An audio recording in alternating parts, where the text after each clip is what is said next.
What's up, jobbers, and welcome to the latest edition of the Jobber Knocker podcast. As always, is Nestlemania alongside for the ride is a man that, well, he usually yells at me, "Shut up, Shamrock," JC. I do tell you to shut up a lot. I don't know if I'll quite go the Shamrock route because that was taken by a certain someone that we're probably going to talk about pretty soon here on the Jobber Knocker. But Nestlemania, as we inch closer and closer to the crown jewel of pay-per-views coming up in a few weeks, we're starting to really develop that card, as we saw this week in wrestling. AEW on a special night tonight on Tuesday because of baseball, going head-to-head with NXT, going head-to-head with the season premiere of the NBA games, going head-to-head with 2 playoff baseball games. So there's going to be a lot of split ratings tonight, and the internet's probably going to be really annoying tomorrow. So, yeah, stay off it and just listen to us on repeat because we won't be as annoying, I promise. Stay with us. Look, I'll say this much, right? It is so fun that when things are up against each other, right? We got NXT, we got AEW tonight. I'm excited to see what happens, but they're both going to get curb stomped by the NBA and the Major League Baseball. Right, exactly.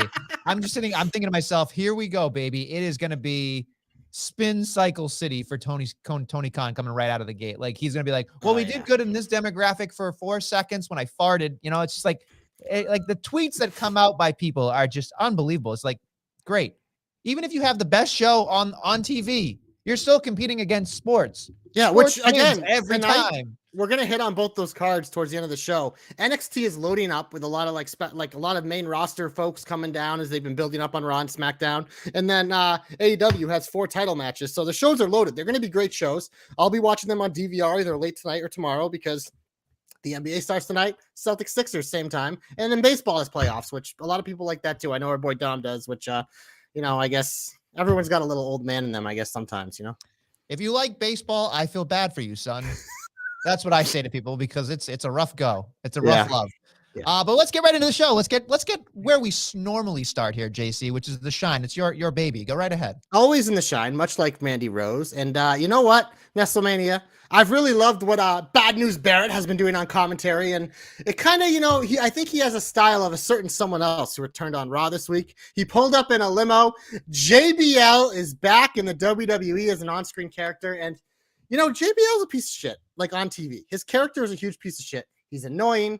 He's a pain in the ass. But, man, when he came out, that music hit, and then he started talking, I was like, I really missed him because this man is just like, if you Google heel, like wrestling heel, he should be one of the first ones that comes up. And that's why this picture perfect pairing with Baron Corbin, yes, he has his first name back for the first time in a long time, is perfect because the guy that I would compare to like this era's JBL, like in a little bit of a different way, but in terms of just like the pure hatred, is Baron Corbin. So, you know, Corbin's great on the mic, but it was kind of like a different feel with him, having someone kind of represent him. And man, that promo that JBL cut on the Oklahoma crowd was super hot fire. It was fantastic. I ate it up. This was the perfect city for them to debut this in. And yeah, Corbin came out and he had I actually thought was a really, really, really fun match up against Dolph Ziggler. And it was nice to see Dolph back on TV, but Corbin got the big dub and I'm excited for this pairing.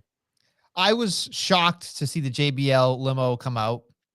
The one thing that I was thinking about when I was watching him was, man, he's so good at nothing. Like he just, it's like effortless. Like he just comes out and he just kind of like does it. It's not even like he has to think about it. He just kind of is what he is. And then, and again, this isn't really fair, but KP is not my cup of tea yet. You know, like I'm still kind of like, getting through it on commentary. Yeah. So when JBL showed up on commentary, I went, oh, like at It was least we're gonna good get a though, flow. right? But then like they were talking about like, oh, hey, like here's like what do you like even Corey went to him and said, like, during your great time as a commentator, what are you seeing right now? Like they went out of their way to make him feel bigger than he was. Like they called him a wrestling god, check mark. They said Hall of Famer, check mark. But then they started saying other things that like just worked. And I loved, this is the part that we didn't get to talk about. I love that they talked about the trade, that this is the biggest trade in Monday Night history, which obviously you have to build up the guy anyway. But what I really loved about this was the connective tissue here to Rey Mysterio. And also Rey Mysterio being the one that retired JBL, and he just kind of played it off. There's a Dom connection here. There's all sorts of things that they can do with JBL. I don't even know if JBL is standing to stay every week, folks. But if he does, I would love to see this because Baron Corbin needs something. We've always talked about this. He's very good. He's awesome. But there's something that's missing. And I'm curious to see if JBL sticks around, if that something was JBL. What do you think? Yeah, I mean, I think it definitely helps because, as you know, I am a pro Corbin as a future world champion guy. Thought I was going to get it several years ago. Thought they could have done it then, but they didn't. And now it's just kind of been like he's been doing other things that, I mean, there's no doubt about it. Whatever Corbin does, he's going to be great at. But I think this is, you're right, the type of gimmick, like we're getting away. We saw how good Corbin can be at the funny stuff, the sad sack stuff, all that. But it's like, they're trying to turn a page, and Triple H has made an effort with a lot of people that kind of were in these more like Vince type character roles, turning them back to like the badasses that we kind of like were introduced to them as. And like Corbin, when he debuted in NXT, fucking there was a countdown to count how quick his matches were because he just squashed everyone. He beat everyone. He had a badass look. He looked like a fucking created the lawn hair and everything. He was the lone wolf. And I think this is a way to get him back to it. But like you said, in a different, refreshing way. And yes, Corbin's not a guy that needs a manager, but sometimes like even guys who don't need a manager, you add something to them in a manager, especially a guy like JBL, it does really bring them to the next level. So I'm not saying Corbin's going to be a world champion anytime soon, but I think towards the later half of next year, this is a guy who I could see as a world champion in WWE. I think once the Tribal Chiefs has acknowledged his exit, yeah, we're getting to the door's open for a lot of guys. Yeah, there's a lot of guys. You know who'd be a perfect guy to fucking knock off Cody? Baron Corbin. Right, exactly. That'd be great. Fucking rock hard for that feud. And then you know JBL would end up being like, "How's your daddy feel now? 6 feet under there, Cody." You know. Him. I mean, the stuff that he could do. Yeah, that would be. It would be good. It'd be good. And big F you to the doctor who says, "Isn't that Rich Nessel talking about someone who's good at nothing?" Man, the work I'm gonna have to do on JC's back for carrying him through this program. True. Look, I know that you love JC, Doc. That's fine. But also, you love me too. So I love that you give me a hard time. But you know what? I carry this show. I carry the show on my back and my front. That's right. It doesn't show. It doesn't show. Well, I don't have a reason to go to see a half-ass back doctor. So well, tomorrow, as this is just a little behind the scenes in the life of JC. Tomorrow, my contract ends with my current chiropractor. Oh, I pay in advance in a year. I get a huge discount because of it. I've been seeing the guy for 5 or 6 years, but the contract's up, and it is a little bit much of a drive for me. It's actually up in your stomping grounds where you are right now. So tomorrow will be my last appointment there, and I will be making the switch to the fuck doctor himself. The fuck doctor. The backcracker. Can you explain to me why he calls himself the fuck doctor? He doesn't call himself that. We call him that because he's the fuck doctor. Okay. I mean, I have so many questions, but this is not the appropriate time to ask them. I guess we'll have to do it another time. However, let me know. Can you take a picture of you two goofs together like you're signing like a contract and that you're now officially his bitch or something? You're one of those guys who watches the backcracking YouTube videos, don't you? And you're fascinated by it. Oh, so, yeah. You know, maybe we'll send some recording sessions. You know, if you want to see Doc crack my back. There you go. I would love to see that. No, I'm not saying that out loud, so you can stop that. That's why you gotta watch the video version because you'll see some of the comments come on screen. And Nestle's too much of a coward. I'm not a coward. It's just, and it's not an appropriate thing to say because he does that maybe 4 times a year with his wife. It's fine. Wow. All right. Anyway, we talked about it quarterly, like a statement. Let's get into other things that. First off, very quickly, wanted to say this about Baron Corbin and JBL. Great pairing. But that gear that he has, JC, he looks like the inside of a purse. It looks have we ever liked awful Corbin's gear? That's why the guys wrestled in so many like normal. It's like his best gear was the Constable when he wrestled in the fucking dress shirt. Yeah, but here's the thing: it just looks like we know that his body was winking at us when he had no top on. We understand that's why they do that whole thing, which I get. But he just looked like yesterday. It looked like somebody had literally glued the BC logo Well, on some so what random bothered me, gear. the top actually didn't bother me. I thought the top was okay. The bottoms, like the shorts for him, Yeah, they that were is where I bad. kind of was like, eh. So I'm thinking he is a guy that probably does need to cover up his legs. Like, Yeah. I mean, he can do whatever he wants. He's a fucking heel and he's a stud and he's in way better shape than both of us combined. Oh yeah, he But eats steak for a living. I mean, would I would go maybe with like some sort of like pants or like longer tights. But the top didn't bother me. I didn't mind him with the straps. I don't know. I think the outfit is fine. It's just the poofy little weird things on the side. It didn't look like, for somebody that used to be an O lineman, I think, right? He used to be like a big boy. That's now why he's his shrunk body down. That's why his body's so weird, because like when Yeah. you get like that big, it's really hard for a guy like that to develop abs, because your body has so much excess. Unless you have a procedure, like it takes a long time for your body to slowly suck in that extra skin. I'm not shaming him. I'm saying, like, when I look at the gear specifically, I go, that doesn't match world championship material. So I'm hoping that there's a progression as we go forward. That's all. Because it was glaring to me. I thought he was going to have airbags on his legs when he took a bump. It was weird. It just looked weird. That or he went to coach. I don't know. It's bizarre. What? Any other, you want to talk about other things that make you excited or sad or happy or whatever? Yeah, Nestlemania. Who beat AJ Styles this week? I could not believe that he won. Dom Mysterio picking up a big dub. I mean, so I've seen people on Twitter that have said, and Facebook and other things we post, saying that Dom Mysterio needs to go to NXT. Dom Mysterio needs this, needs that. I will be the first to admit to you guys, I hated having Dom Mysterio on my television, right? I just thought he wasn't ready. He was doing the white hot babyface thing, and his dad can get away with it, but not him. And so when he finally changed, I thought this is a great little gear shift. But last night, I know we talk about this every week, but last night I saw inklings of like probably, and this is big praise for me, the best chicken shit heel I've seen in a long time since The Miz, I think. Wow. And it's just stupid low-hanging fruit for me, but it works. It's I don't have my gear. And it's like, I'm not going to say yes. And of course, mommy steps in and says, of course he'll beat you up, like whatever. And the whole thing was just like, not that there's, again, a JBL connection here yet, but I can see the like Dom Mysterio winning by accident a lot. Like that would make me angry when he wins by accident. Perfect. That's it. And I think that's the route you have to go.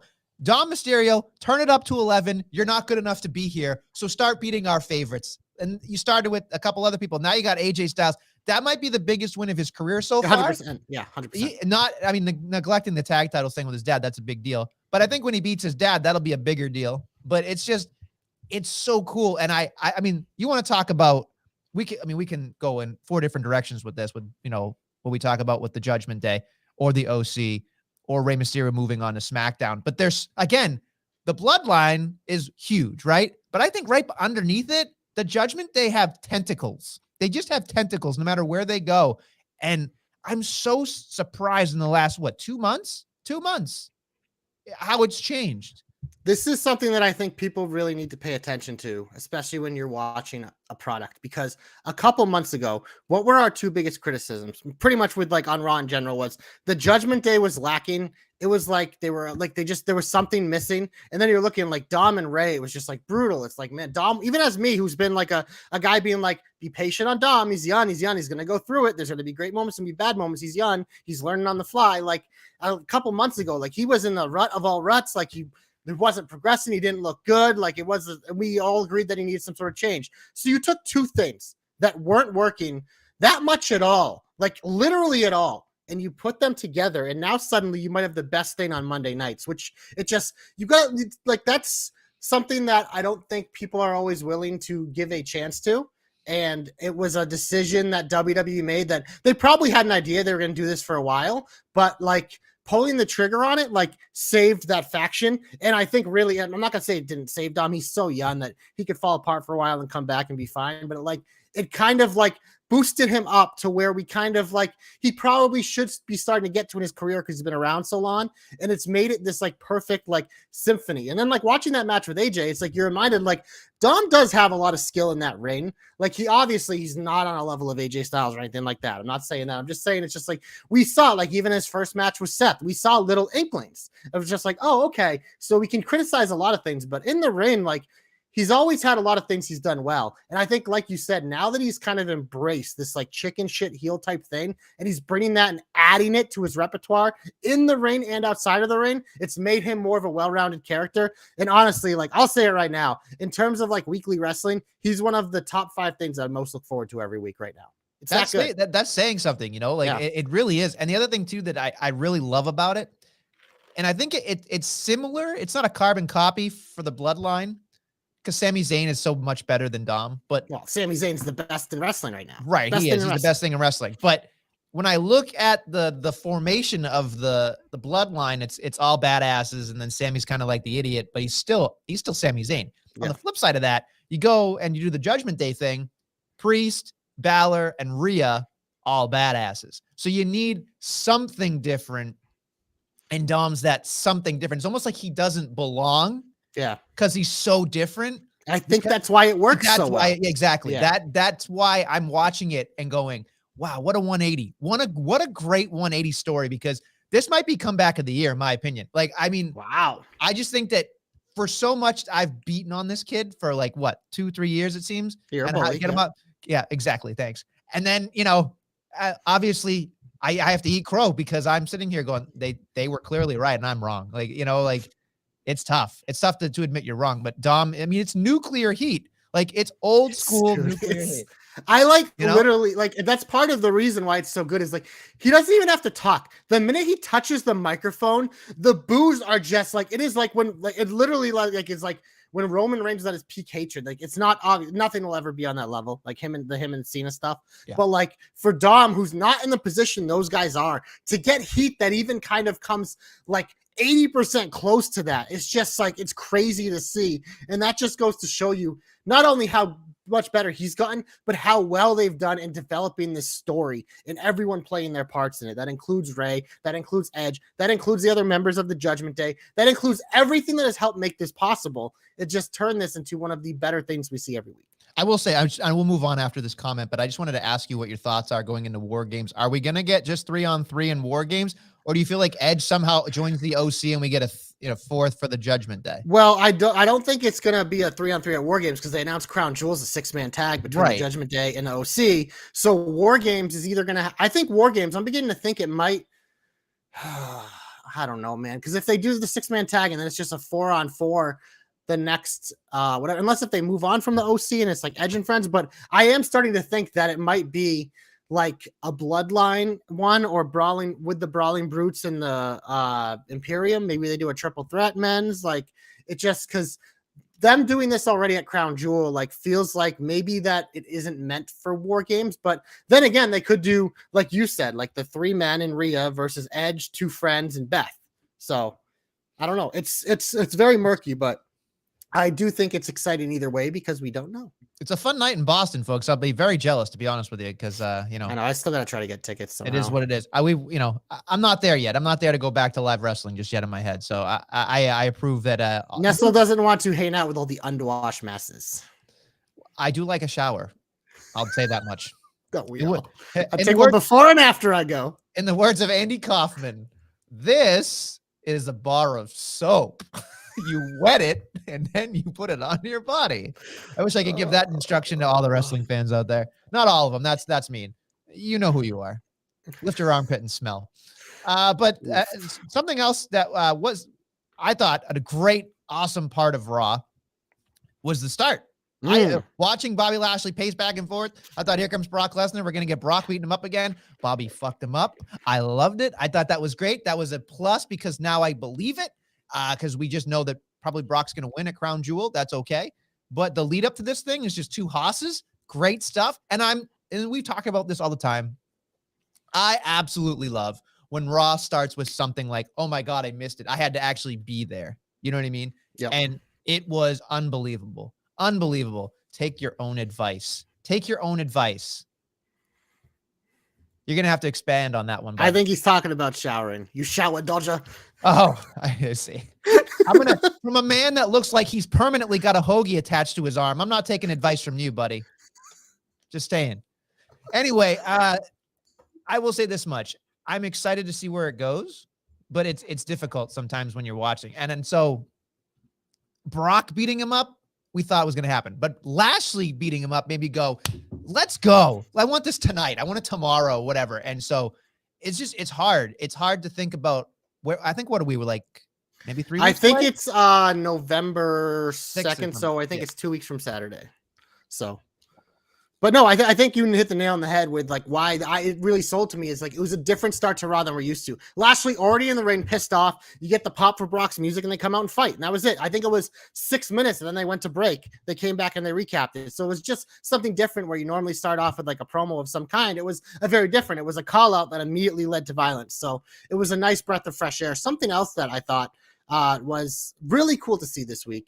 And it's I'm going to go to SmackDown now, Nestlemania, because obviously, like, the big lead up was we wanted to see Bray Wyatt, and we got to see Bray Wyatt in a form that we've never really seen Bray Wyatt as, and that was as himself, the human Bray Wyatt. And I thought that a promo was very powerful in an emotional way. It was very cool to see, because this is a character, like, obviously, like, those of us that kind of like follow him behind the scenes post WWE, we know he was dealing with a lot of things, whether it was death of friends or other personal issues that, you know, he might not have been in the best headspace. But I love that in that promo, he kind of acknowledged all that and said, but the love and adoration I felt for this, just like, it's special. So I love in wrestling when you get a comeback like this, like, even if the character's about to go down to a different way, sometimes it's good to just have that acknowledgement and give them that like moment, like kind of take you out of like, you know, the world that they've set, like this fake world they set of us, and let us just live in the human world for a moment.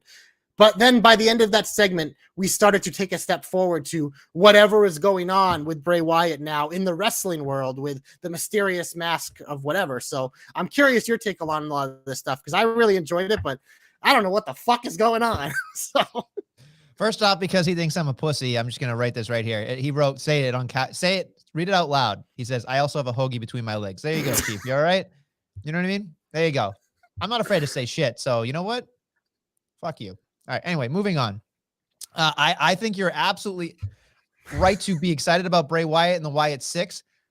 I have a different spin on it that I would like to dive into, perhaps, if you're okay with it. If you'll indulge me for a moment. Let's indulge. Let's indulge. I'm not going to hit the detective music because I didn't have it prepared. I apologize. But so here we go. Bray Wyatt out of character promo. A lot of people were sitting there thinking like, oh, this is Bray Wyatt saying thank you and doing like something before we get into, you know, like you said, the deepest, darkest parts of his brain. And I've watched this promo a couple times and it really stuck with me. And there are a couple things I want to jump into here, but I'm gonna try to stay on the detective track here. Here's what I would love to see, and here's what I think is happening. Bray Wyatt coming out to that. Everybody's saying it's some weird song or whatever. I think it's still Code Red or Code Orange or whatever that band is. Yeah. And I think it's whatever. And that was a playback to the original Fiend song. So there's something there that we can have some connective tissue. But just imagine for a moment. I want you to relax for a sec. So I want to take you through my world in my head, right? Just imagine this. What if that promo that Bray Wyatt cut wasn't indeed like Bray Wyatt himself? He was blurring the lines, so to speak, right? And as I was sitting there and thinking to myself, people are going to buy it as a thank you. You know, you guys saved me, I saved you. But here's where I think, JC, this is interesting. I don't think he was talking to the audience.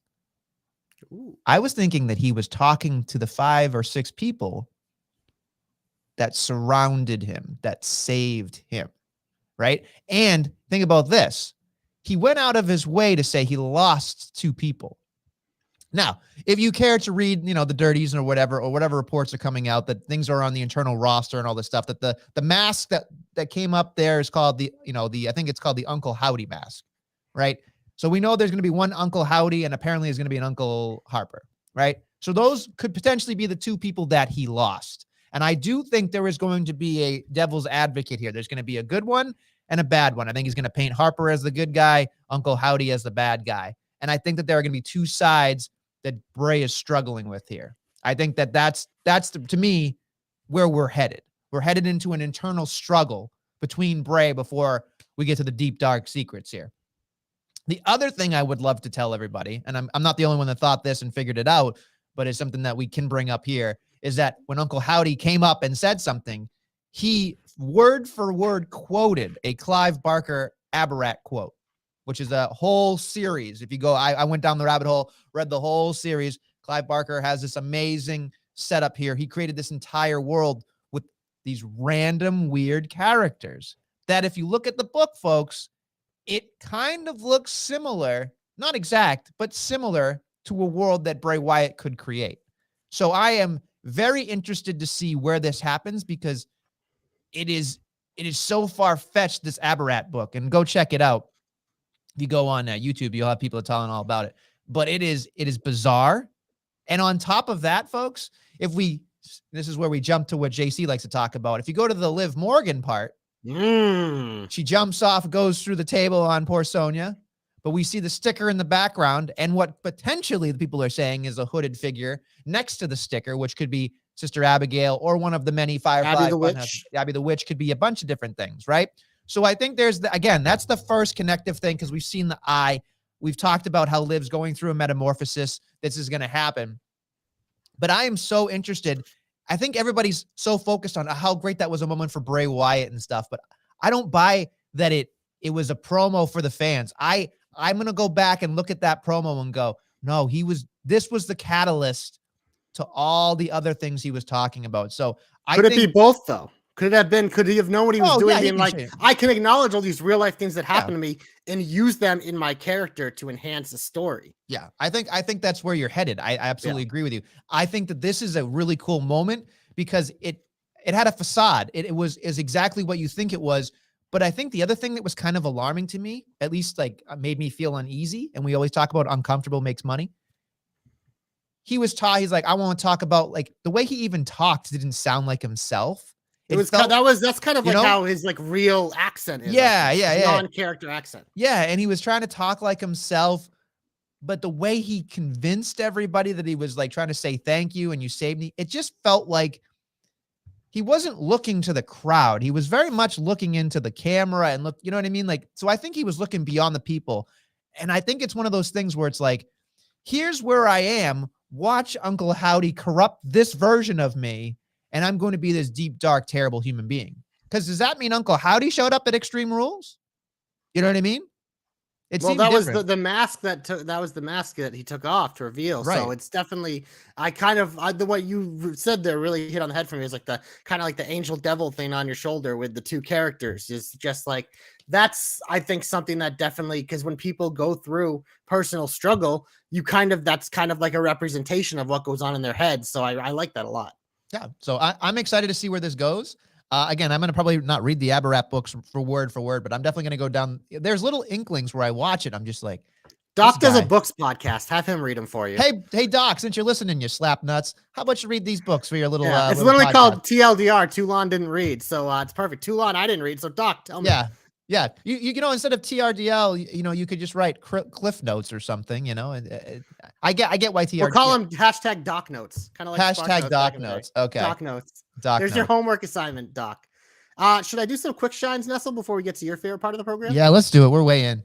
So some quick shines. Jay helped Sammy beat Kofi, but the big thing here backstage is Sammy was big on saying he did it on his own. Jay was looking to Solo for support. Solo said he missed it. So a little bit of storytelling there to continue this bloodline feud. We have Braun squashing jabronis, as Michael Cole called them, which I think was a big deal for us. And Omos and MVP are watching. So I'm guessing that Crown Jewel, we're getting our fucking Huss fight. I'm glad it's happening overseas. Yeah. Because that crowd will respond to literally anything, so it's okay. It's going to be great. I can't wait. This is a JC special, by the way. It is. My two big giants fucking hoofing all over themselves. My last bit of shine this week is we got the in-ring return of L.A. Knight. He took care of Mansoor, but after the match, immediately cut a heel promo to reset himself as heel L.A. Knight where he belongs. So it's basically he just disregarded the MMM, and then it's just like onto something else. You know what I mean? It was just like, yeah, and it's perfect because what a gear shift here, because there's not a lot of, I don't know, like I think like you'll have more TV time on SmackDown if you're a heel. Baby faces on SmackDown, there's just like they don't have time. It's like Bloodline takes up a fourth of the show. Drew McIntyre needs to beat up somebody. Brawling Brutes are baby faces now. Yeah. Ricochet's a baby face. I mean, Madcap's a baby face, and he kind of gets on every other week. So yeah, so I feel like this is perfect for him, and I was excited to see him. I mean, I did laugh at the stupid red jacket, but you know, it is what it is. I did appreciate too. If you heard, in with the old, out with the gold is what Wade Barrett said. Excuse me, and I went, oh, okay, like obviously he's putting over his buddy, but it was, you know, you sit there and you think about it, like, oh.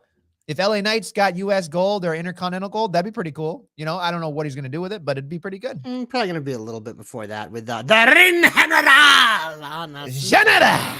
Yeah. But that's all I got. Do you have any other shine, or should we get heaty? We can get heaty if you want.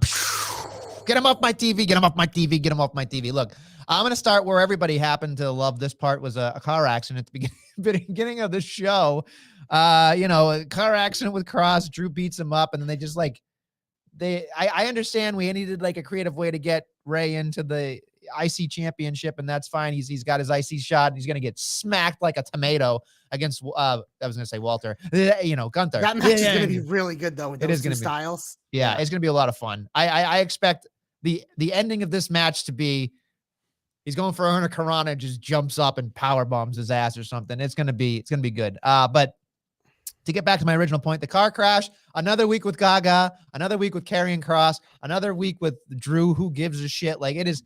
Did you want a rematch? I don't think any of us wanted a rematch. No. So like Cross won, let them both move on. Yeah. But instead, it's like fucking Drew's probably going to win this one. Then we'll probably have a third. And fuck, we got to deal with this for 3-4 more months. Yeah, it's tough. Like it's really tough because you look at this and you think Drew McIntyre, what does he do now? Like, where do you go? You lost to the tribal chief. You're done. White baby faces it for a while until they're ready to turn him heel down the road. But he's wasting, in my opinion, he's wasting himself. Like, he's not. Is he going to beat Gunther?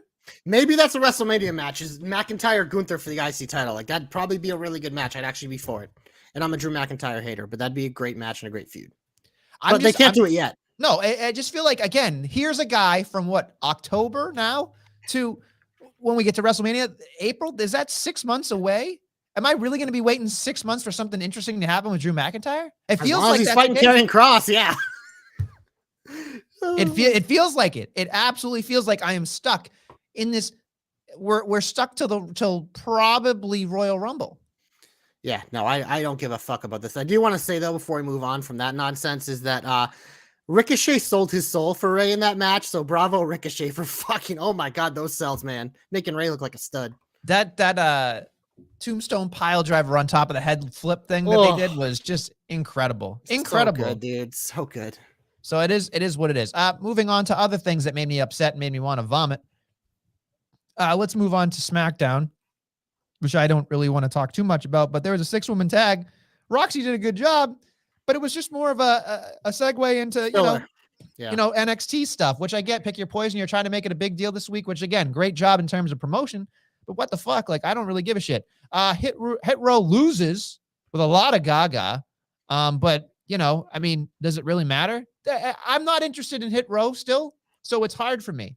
Like, I'm glad Legato got a big dub, but they're kind of continuing their feud in NXT when it was, because I never really finished it, but it was really mostly Santos and Swerve. But then obviously, like, they got the immediate call up, and then afterwards they were just immediately like let go. So I think they just kind of want to put a book on it, which I don't mind it, and I think it's super interesting with Zelina and B-Fab because I think those two kind of steal the show in terms of it. And I think for both of these factions to have success on the main roster, I think their managers and Zelina and B-Fab are the most important pieces. So, well, I mean, obviously that's what everybody's watching because I feel like, yeah, you know, for me, when I watch Hit Row, I think I want to like them, but I feel like they came back in an odd time.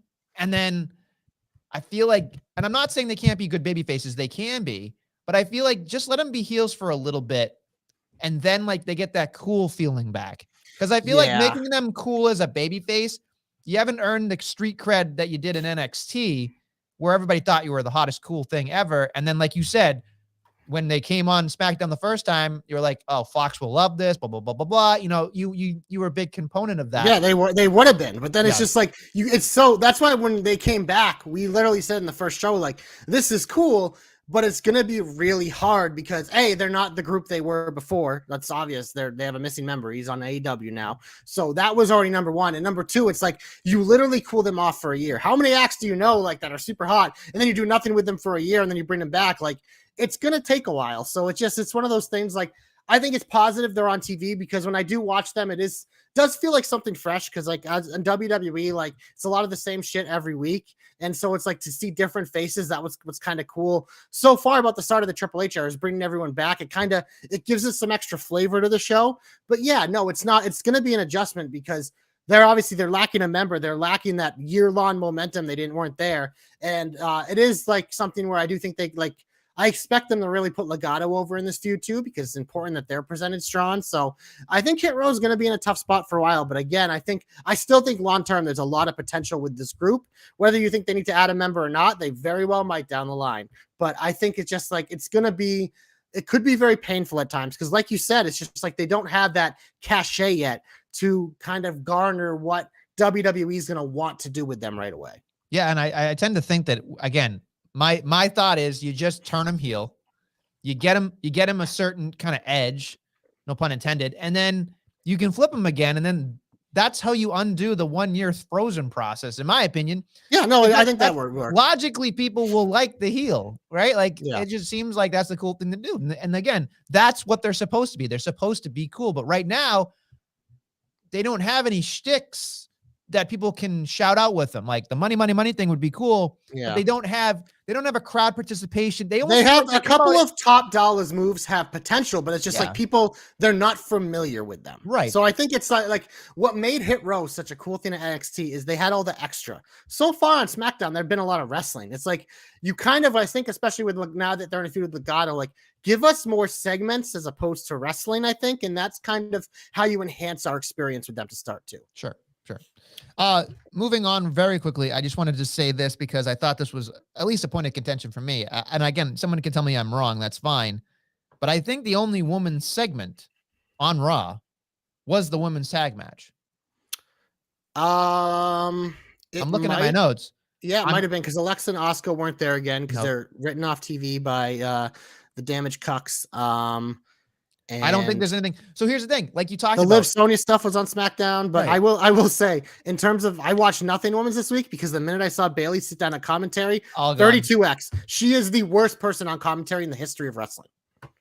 Always has been, always will be. Enough. It's tough. It's very, very tough. And here's the other thing that makes me kind of like, and again, I don't know the issue. Maybe that there's, not depth, but I tend to not. There is though. They have, you know what I mean? They have plenty of depth. So I'm kind of concerned on why there's not like 2 or 3 matches happening here. The other thing that bothers me too is we're tying up Damage Control tag team, Damage Control Bayley, and tying up Belair, in which Belair could be by her own, doing her own thing, and Damage Control could be doing, like the tag team could be doing something with another team. It's their feud. The problem with Damage Control, they now have a feud with Raquel and Shotzi. There's a tag title match on SmackDown, but it's like you still feel the need to have them wrestle on Raw against Bianca and who's and what's it, or whatever it was. But it's like Rhea's so involved with Judgment Day that they're kind of keeping her there and not mixing it. I still think like she's a big money match for Bianca, whether it's the Rumble or WrestleMania or wherever you want to put it. I still think that's on the table because as we know, for Money in the Bank, she'd won a number 1 contender and then she got hurt, so it didn't happen. So there's definitely, I think, like she's still around, but she's kind of like, she's not really going to be involved in woman type feuds except for like Beth for now. But I think you look at the rest of the division, it's like we're doing the cool stuff with Nikki and Doudrop, and that they've kind of like that's disappeared. I mean, Dana Brooke was treating that. I'm not the biggest Dana Brooke fan. I hate the 24/7 title, but at least like her holding that in defense, even though like when she was defending against Becky and stuff, it's like there was like, it felt like, okay, is this a women's mid-card title now? Like, I don't love it. I hate it. And I hate the way it's done, but it was like, it was at least more women on our TV. And I think I just accidentally hit on the big reason of why there hasn't been a lot is since Becky Lynch has been out with injury, they haven't really used like their bottom of the roster women on Raw to kind of use the depthness of the division. They just kind of have been using the top. So maybe once we get Becky back, we'll have multiple women storylines on Raw. But I mean, you look at SmackDown, it feels like they have a million women over there because they are at least like, even though nothing that they're doing is that great, it's like at least they're being featured. Yeah, it's odd to me because we know Triple H and Stephanie are very much the women's. They are the reason the women's evolution has happened, essentially. Yeah. So it's bizarre to me, and it maybe where we just don't have all the facts. but it is difficult because you want more women's wrestling. Well, on I your think TV. you hit it on the head with the depth. It's like I think they have the woman. I don't think they just have like the top tier woman. I think that's why like Candice has been such a nice addition, is because they were able to shoot her up the card immediately and make her kind of feel important. But it's just like you do have so much depth in the women's division, whether it's Raw or SmackDown. It's just like use it, man. And there's plenty of women at NXT that you can easily call up because that's the deepest women's roster in wrestling, as it always is. Mm-hmm. It's a factory down there, man. It always has been, always will be. Yeah, and it sucks because there's a lot of great women right now, in my opinion, that are just kind of like waiting. Yeah, and they got the time for it, man. They got the time for it. It's a rough one. It's definitely a rough one. I'm just trying to make sure I didn't miss anything before we move on. Yeah, you did. The OC beat the Alpha Academy. Shush, please. Stop giving the Alpha Academy losses to fucking scrubs. Fuck the OC. God, and they're on NXT tonight too. Nestlemania, we're on week 2 of your boys. Get them off my TV. Get them off my TV forever. They're not my boys anymore. They suck, dude. The OC it's just. Here's the thing. They're so fucking like they're just like they're bozos. Like, they're bozos. They have like a great resume. There are things that they can do well, but it's just like, I don't know, man. The Alpha Academy are fucking studs. We agree on that. And like, yes, they're so good at putting people over, but it's like, they're not our form of entertainment. You know what I mean? Like they're entertaining. You know, if they're Sex Ferguson, they're hilarious. Yeah. But here's they were only entertaining when they feud with John Cena. But I mean let's be real. That was mostly AJ and John Cena, and they just kind of enhanced it a little. But the other thing too is like AJ Styles is AJ Styles, right? Like you can do no harm. He's AJ Styles, but he's also not cool. So having the OC with him makes him like even less cool. Yeah. You know, it's bizarre.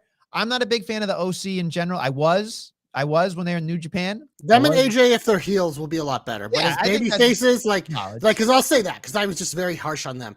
As a heel faction, it works a lot better. That's why the Cena thing was so good. But as baby faces, good God, you can't expect me to root for these two fucking guys, especially if you have the knowledge of what happened when WWE was letting people go and let them go. And the fucking shit Carl Anderson says on Twitter. I mean, even before that, like he doesn't seem like the greatest person in general. So it's like, I mean, our boy Guthrie even tweeted about it. How the fuck am I supposed to root for this? He used a little more insulting terms on TV. It's just like, I can't. Yeah. And I think here's the other thing too, is like, just lean into what they are. Lean into what they are. And maybe they will after post Judgment Day, because I get it. They just came. That was the same thing I think with Hit Row of like why it's just like when you bring people back a lot of the times, it's just like the easiest thing, have them be babyface for a while and then flip them. So I think both Hit Row and the OC are probably on those tracks, but it's just like let's speed them both up. Yeah, it's rough. And also just very quickly, Elias. He's back. And no KO with him, so my hope didn't come true, and I didn't love this. I didn't mind Riddle and Elias together because I think Riddle with anyone is gold, and I think that definitely helped it. But I don't know. I think they had a lot of different things they could have done with this, and what they didn't really do it for me. So that's why it's in the heat. Well, here's the thing: they just go. So in some instances, Triple H is doing he's doing a really amazing job. Yeah, I'd say 90% of the things he does are A+. And I mean, I'm not nitpicking here. I'm just saying, like, yeah, you are. When in doubt, he's just going back. Like he's resetting a lot of things. So I feel like our patience is very thin because we want what we want as fans. And I know we have to be patient. Like it is what it is. But Elias is somebody that he just said it. He goes on Monday. He said, yeah, my little brother's career got cut short, and that's the end of it, right? So it's, to me, that bothers me. Pour one out. You know what I mean? Pour one out for your boy. I actually really like the Ezekiel character, mainly because of Kevin Owens, but it was something refreshing because when Elias first came about, Nestleman, maybe not NXT, but main roster Elias, we were the biggest fans. But like anything else, it gets old, and Elias has gotten old, and that's why this is something that I will say that I think Vince was always willing to do, which I think was good. He was willing to take something that was really good at the time, but he wasn't afraid to throw it away and try to recreate it. Even though if it blew up in his face, like he wasn't afraid to take those type of risks. Like again, Triple H, like you said, a lot of the big things has been kind of bringing back what people wanted, which is fine. That's what people wanted. And maybe it has been enough time of Elias, but what I was looking for here is like, yes, you can give me a lot of the old Elias, but either give me like nods to something or move it forward. And they haven't done that yet. But like you said, patience. Patiently waiting. But until then, it's heat. It's heaty. All right, let's move over to get our hopes going here. I think that's important here. We need to cleanse our body of heat Would you like me to go first, or would you like to go first? I'll go first because mine's going to be pretty quick. My hope is about the maximum male models. So as you saw, well, you might not have seen this. So on Twitter, they release these exclusive like promo interviews with people after the shows. And if you haven't seen this, go seek it out. The maximum male models cut a promo after SmackDown, kind of about their side of the story, because obviously the on-screen, it was all about LA Knight and whatever. It makes sense, and I don't disagree with anything they've done. But what I saw in this promo was the potential of this group. Like Maxine as a manager, like we haven't really got to see it yet, but I think her potential is through the roof, much like her fucking attractiveness. But the bigger thing to me in this promo was Mansoor. It's just like we've seen a couple times him cut promos, and he's been very good. But like this one kind of sold to me, like him cutting it as this Mansoor character. I was like, holy shit, they have something here. They really do with this guy. Like, and Massey was fine too for the little part he did, but it was just like Mansoor was a standout where I'm like, this isn't a guy that like you think about in terms of like promo ability, especially as a heel with this weird character. But I'm like, it kind of really works. Like I said, if you haven't seen it, check it out. So as you know, we've got a trade this week. It was Baron Corbin for Rey Mysterio, which is going to work out for both parties involved. Gives them both a fresh start. Well, the maximum male models have done their job perfectly on SmackDown. They've come on, they've been weird. They put over Hit Row when they first came back, and now they've put over LA Knight, and he's ready to do his thing. But I think it might be their turn to kind of get some attention put on them. And I think that's going to be really hard to do on SmackDown because, hey, you already have the tag team and Hit Row that took care of them. And a lot of it, it's a very deep tag team division on SmackDown. And you also have LA Knight there, who's just, maybe he'll beat Massey too, which is fine. But I would like to see the maximum male models move to Raw because I think it'd be a fresh start for them. There's less depth in that tag team division, so I think they can be featured more.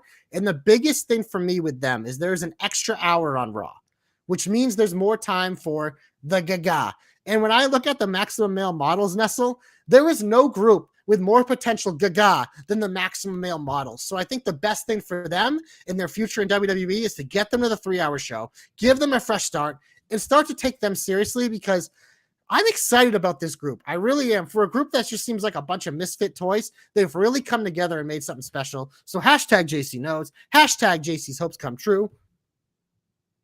Model me, baby. All right, there you go. There's a hope that we can hope for, I guess. My hope is very specific. As I'm watching The Miz and the Johnny Gargano and the Dexter stuff that happened on Monday night, it made me wonder. Johnny coming in saying stuff like, just give him what you promised. Just, do what you said you were going to do. So I was sitting here and thinking, what potentially could he do here? Like, what did he offer him? Did he offer him money and he gave it away? Did he offer him that he was going to give him a WWE contract? Or did he offer him, which I think would be hysterical and in some form or fashion, would be The Miz supposedly offered him a role in a movie. And then like, oh no, as long as you help me, you be my heavy, I'll put you in my movies. And then he has to put him in a movie or something. Cause I think Dexter in a movie would be hysterical. But here's the other thing that I really kind of enjoyed about this entire thing about The Miz. He took a segment that was a couple of segments, which were kind of and then as much as I'm not a big Johnny Gargano guy, it intrigued me to think, okay, so The Miz did something to Dexter. And, our boy Dami said, did he take a swing at, Indy or anything? Like there's all sorts of things that you could think about. But here's where I'm thinking it's going to go. I think what we're going to get here, and I could be 100% wrong. At least this is the way I would do it. I think how you blame John Morrison leaving is that The Miz hired Dexter to get rid of him. Get him off TV because Johnny was getting too excited with the drip and the whole thing. And then of course, gone. Right. But we know Johnny's probably going to come back because Triple H brings everybody back. Right. He's not, I don't think he's Johnny Elite because he hasn't been on TV. Yeah. He made an appearance there. I think he's done. He's like kind of really going with the solo route as of now. So. Right. But I think that would be an interesting dynamic because then you have The Miz unfreeze with John Morrison. You could then have The Miz feud with Johnny. You could have The Miz and Dexter and all this other stuff. But I can see like The Miz needs a faction because we know we're going to get the way and all these other things and the DIYs of the world. But I think if we get The Miz to have a faction of his own would be pretty cool against these guys, because I don't know if Ciampa's coming back. So no, this is where I do think it's. So I think they're kind of building here is the centerpiece, I think, of this feud, and what last night told me is it's the battle for Ohio. It's the Miz and Johnny Gargano. But they're doing that through Dexter, because you're already seeing Johnny coming to Dexter's defense because of Miz doing that. So I think at some point we are going to get the Ciampa return, where you can get a regular Miz and Ciampa versus Gargano and Dexter. Boom. What else can you do? Well, Johnny's married to Candice LeRae. Miz is married to Maurice. There's another match if you want to do that. Oh, by the way, you also have, like you mentioned, Indy Hartwell. So you can go with another route with that, with maybe the Miz has another woman in the rings that he could work with, or a friend of Maurice, or a young stud he could do. But and you eventually could have Ciampa turn on the Miz, and you could recreate DIY. It's just, there's a million different things they can do with this. And I think, like, Miz, one of the most hateable heels, Gargano, one of the most likable baby faces, both from fucking Ohio. There's just like, there's so many fucking branches they can go off this, that they can have this type of like storyline probably all the way through fucking WrestleMania and cap it off with whatever one of those you think is the coolest moment, and probably give us pretty compelling television all the way through. But I do think it's something that we've kind of talked about the last couple of weeks. I like how slow they've done this Miz and Dexter thing, because once they actually wrestle, I think that does kind of end that. But I think, like, now we're at least starting to see a little peek into like the vast different places we can go from here. So maybe Miz and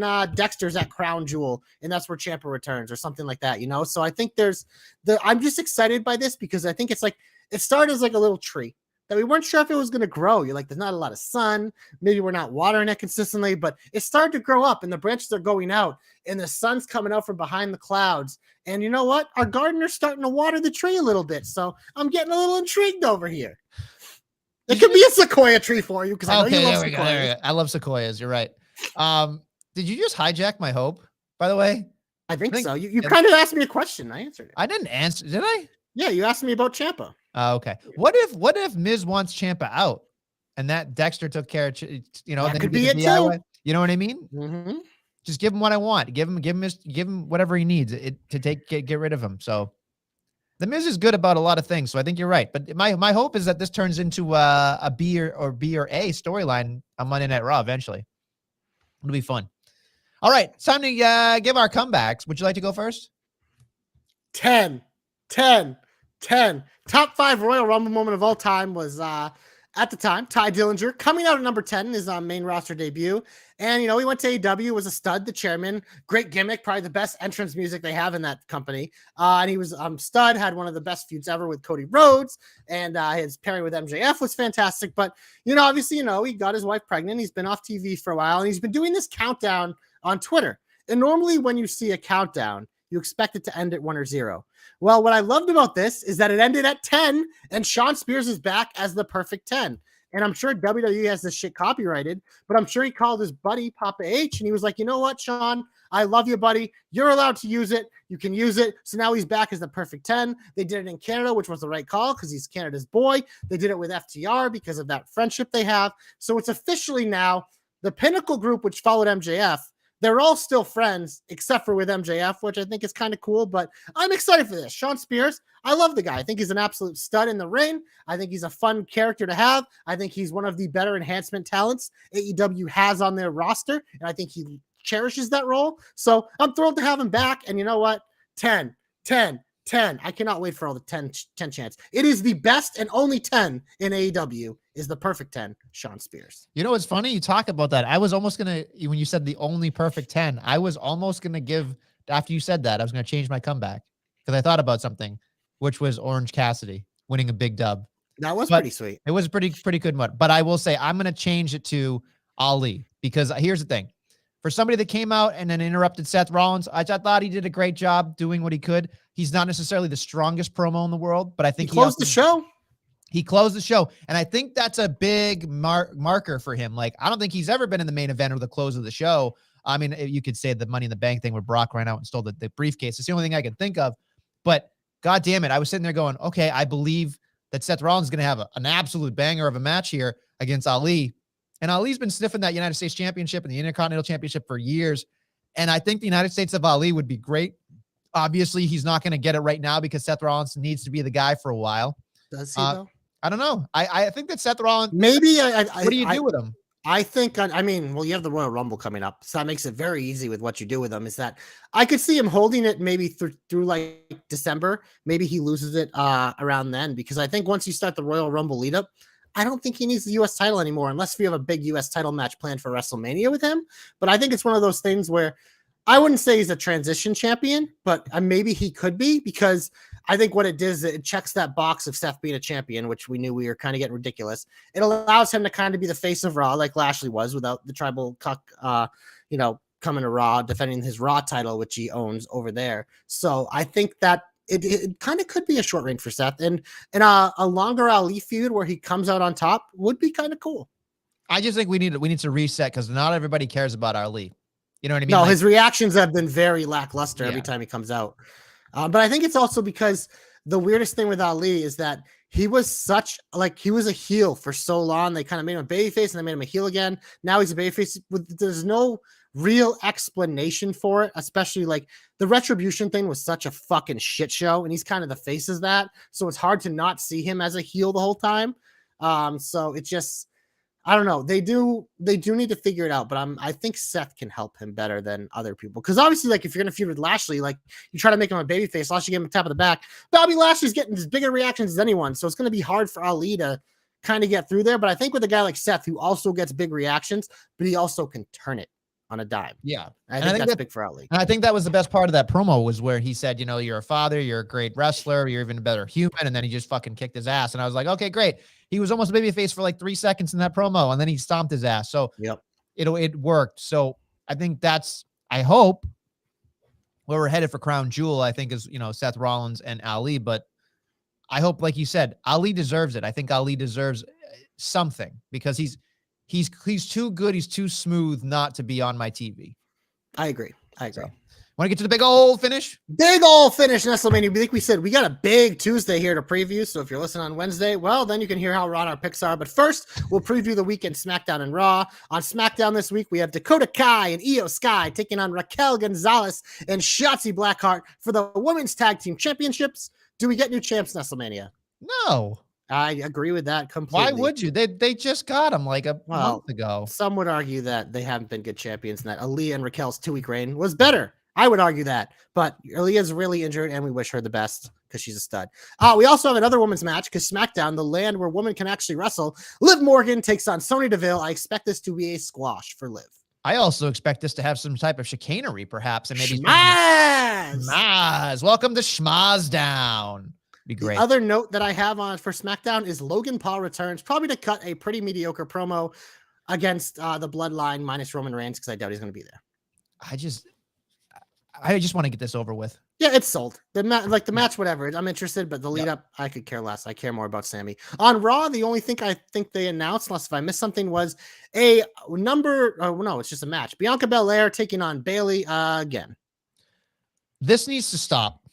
Does Bianca get a definitive win and we move on, or does Bayley get a bullshit win and we set up another title match? Bullshit win. Win.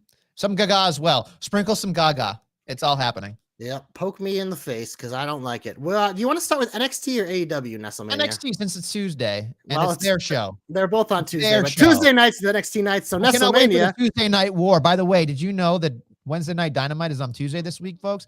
That means they moved. So yeah, it's just baseball. Boring ass baseball is more important to them. Yes, exactly. On TBS. So I'm just saying, in terms of like, they had to move to Tuesdays. Motherfuckers, you moved to Tuesdays too for this one. And I guarantee this isn't the last Tuesday you moved. Yeah, and a lot of the times I feel like I don't know, they might go to Thursdays, but let's go to NXT. Like you mentioned, the first match is Alba Fire taking on Sonya Deville, who's getting a lot of work in this week. This will probably be a longer match, but she's gonna lose. Alba Fire should light her on fire. That'd be great. I love imagine if she lit her hair on fire and we finally got bald Sonya. That'd be great. That was the one thing I was waiting for at SummerSlam, was a bald Sonya Deville, and then that a-hole had to screw up everything.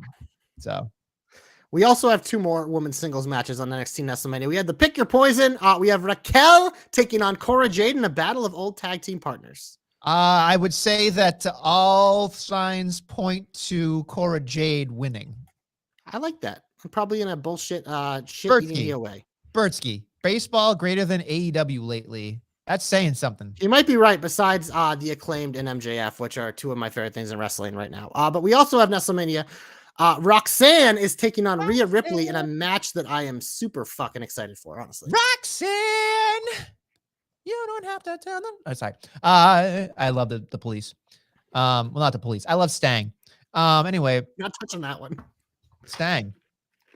Anyway, Roxanne is not winning.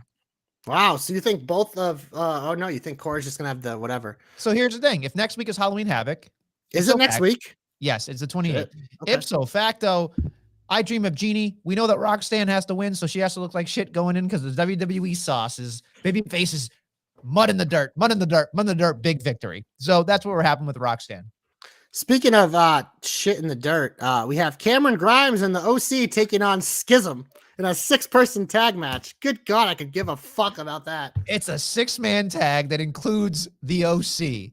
I'm not watching it. I'm sorry. Joe And, Casey, good enough, but that's okay. Yeah, and it's like, again, it's one of those things. Schism is kind of like NXT's Damage Control, where Yeah.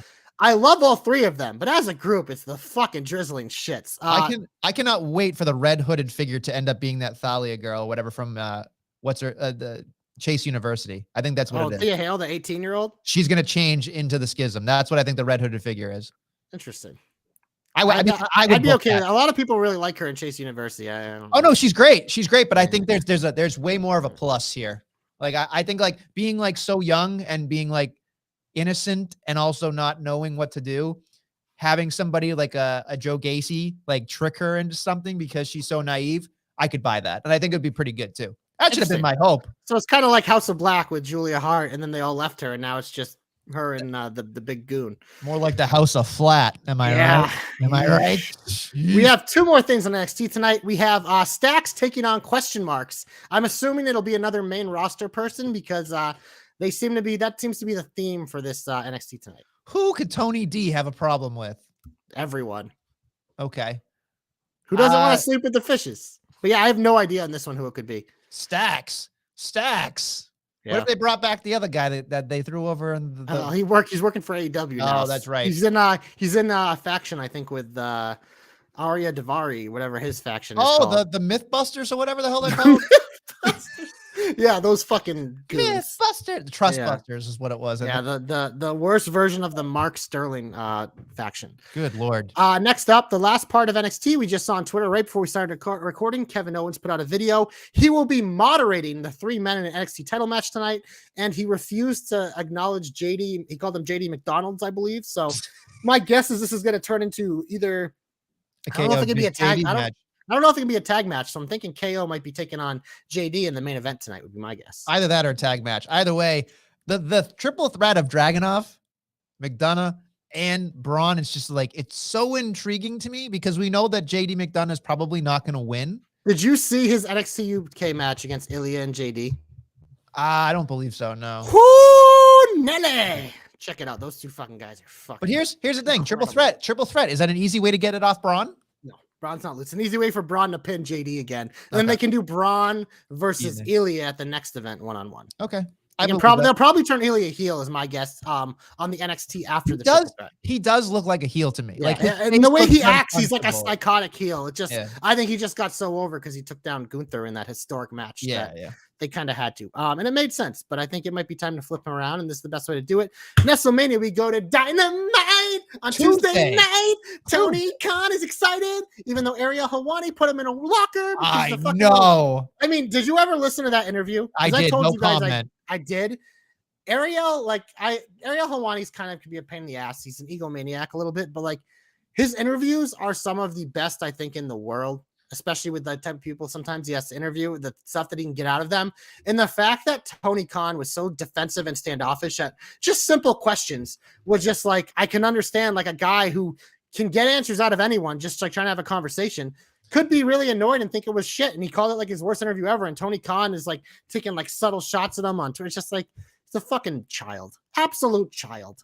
Helwani reminds me, his nickname should be like the polite poker. Cause he's always like poking at people, but doing it in the most nice possible way. Yeah, he's very like and he knows what he's doing too, because he's like like a lot of people don't like him because he does kind of come off like a dick, because he probably is, but he's also like very good. He's a great, like, he's very good at talking. Right. I think it's the easiest way to put it. That's why he has multiple podcasts and why he's been around the business a long time and has interviewed a lot of like people, especially in the fighting world, because that's mainly what he does. But he does, he's had some great interviews in the wrestling world too. And this one was not one of them, but it wasn't his fault. But like we said, AEW Dynamite, we have 4 championship matches. There's probably other shit, but first off, Nestlemania, you mentioned it earlier. Orange Cassidy defeated Pac last week to win the All Atlantic Championship, so now it will actually be on TV. But Orange Cassidy's not done there, Nestlemania, because the Best Friends are trying to make the OC a double champ as they take on Death Triangle. I couldn't care less about the Best Friends. I'm sorry. Anytime the Best Friends are on my TV, I love Orange Cassidy. Statlander's a stud. I love Danhausen. But Chuck Taylor and Trent, I don't. Orange Cassidy is, it's like, they're like his version of fucking Gallows and Anderson, except for at least they're better in the ring than those two fucking goons. It's that's a tough one. I don't know. I'm not a Trent guy at all, but he is very good in the ring. Oh no, I'm not saying he's not good. It's just, I don't care. Yeah, they're boring. I don't care. That's why I compared them to the OC. They're the fucking boring brothers, but since they're with Orange Cassidy, they're going to have jobs for life if they want. Right, exactly. Orange Cassidy's the opposite of boring. Right, exactly. So, I mean, I don't think the Death Triangle's losing those things anytime soon. I really don't. This is who they beat to get them. So it's just, this is just trying to pop a rating. Much like the rest of this card, where we have the AEW Women's Championship, we have Toni Storm versus Hikaru Shida. But as we know that Tony Khan doesn't appreciate the greatness of Shida, Toni Storm will retain. I don't doubt that Toni Storm will continue until Thunder Rosa is ready to come back. Which, who knows when that is, but yeah. Yeah. Next up, we have our first of world title matches. We have Chris Jericho defending against another former Ring of Honor world champion, Dalton Castle, and his boys. I do really love this gimmick. Back when I used to dabble into watching Ring of Honor a little bit, this is one of the few things that really held my attention. So I appreciate Dalton Castle, but I mean, we expect nonsense and Jericho to win. So Jericho is going to beat every former Ring of Honor champion, which I don't hate, honestly, because this is watching Jericho with that shit and the fucking nonsense and him parading around his boys and Anna Jay is just like, it's the most interested I've ever been in anything Ring of Honor on AEW TV. I just want Ring of Honor to have its own show, but also I want Ring of Jericho. Like, I want his own custom Jericho. With if they ever are getting their own show, it's with this guy as champion. So that's what makes me feel good that at least like we're getting there, so we can get so many of these fucking mid acts off AEW. Right, and like I don't want to just get there, but we are kind of in that point. Is Jay Lethal, Sanjay Dutt, big guy. Like, get them off my TV. Joe, get them off my TV. Like, trust Joe. Yeah, trust, but all that, like, no, here's the thing. No. Here's the thing. War Joe is really fucking cool, but if you're going to have them be a tag team, there is no purpose for them holding singles titles right now. Absolutely. And I think that's the other thing too, is just, it's the same thing in WWE with they just abandon stuff. Like, it's just, both companies just decide like, oh, tag team wrestling is okay. It kind of matters, but it doesn't really matter. And it's this bizarre thing where it's like the Bloodline is going to have to wait until they get to the New Day record. So New Day is going to stand in front of them. We're not getting anything tag team related anytime soon, which sucks on the WWE side. On the on the AEW side, I forgot who the tag champs were. The Acclaimed. How can you forget? They're the only tag teams that are actually good on AEW right now. Doing anything though, like because they are doing tag teams don't matter on any program.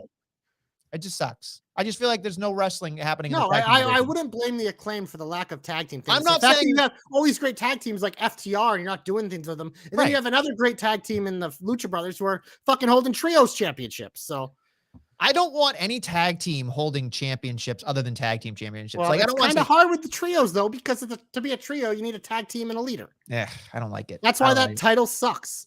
I don't like that the Acclaim can't use scissoring, by the way. That just like, well, what's going to happen is they're going to have a match where the Sterling Jobber boys win. They get the titles, the Acclaimed win. They get the fucking scissor again. Like, that's where we're headed, which I'm fine with. It's at least a storyline. Scissor me, Daddy JC. Oh boy. We have one more thing on Dynamite, Nestlemania. Oh, goody. AEW World Championship, John Moxley versus Hangman Page. This should be on the fucking pay-per-view because this is a match that I've wanted to see for a long time, and they're just throwing it away on a night where no one's going to watch AEW. Yeah, you're right. No one is going to see this. That's upsetting. I would say they're going to be in the North. What if they go to like 500,000 people or whatever it is?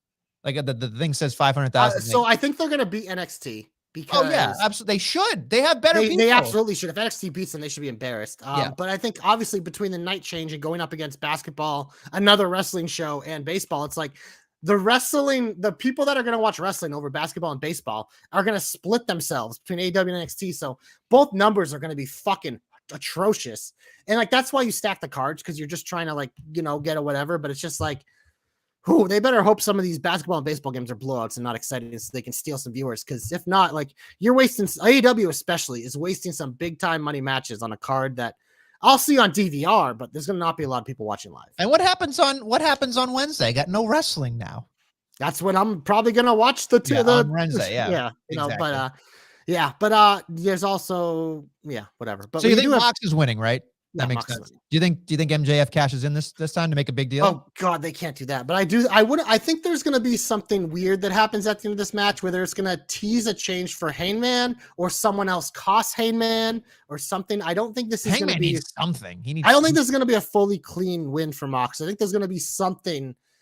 There has to be something character-wise with Hangman to make me care about this. If not, it's just a throwaway and they wasted it. But we do have Rampage matches too, Nestlemania. Oh, goody. So you know how 10 was supposed to take on Andrade and for the rights of his life? Well, it seems like Andrade, like he did what he was trying to do, just fucking not work for AEW anymore, except for now he's just stuck vacationing until his contract expires. But Roosh is probably the de facto leader of this fucking Ingobernable Mabalabe, so he's taking on 10 on Rampage. Who cares? Don't care. Because I don't give a Roosh is a great wrestler, but he had nothing else about him interests me. No. But the next thing we do have Nestlemania is your boy Hooks defending his FTW title against Daivari of the Mythbusters. You know what? As much as I love Hook, and I really do, and I love the FTW title, I feel like sometimes it gets treated like 24/7 championship. I mean, it is. It's not recognized by AEW. No, I know. And now that Hook has it, it's like at least when Starks had it, like you had some like legit feud and matches. Like with Hook, they're still in the stage of like him just beating people up and that's it. So it's just like, it's kind of just a prop for him. Yeah, exactly. Like, when are we going to feel like it's a meaningful defense? Too, like, he did offended against the fucking Jericho Jobber twins and fucking Menard and Dipshit. And then he's defended against I think he's already beat Daivari and he's going to face him again. I think he beat fucking the human fucking Snore and QT Marshall too. Like, all his defenses have been against absolute fucking bottom of the barrel. So yeah, you're onto something with the 24/7 title of AEW. It is what it is, folks. Anything else on Rampage, or are we getting the hell out of here? I think that's it. All right. Well, we hope you enjoyed this week of wrestling. We'll be back next week with more Jobberknockery. Do do do do do do do do do do do do do do do do.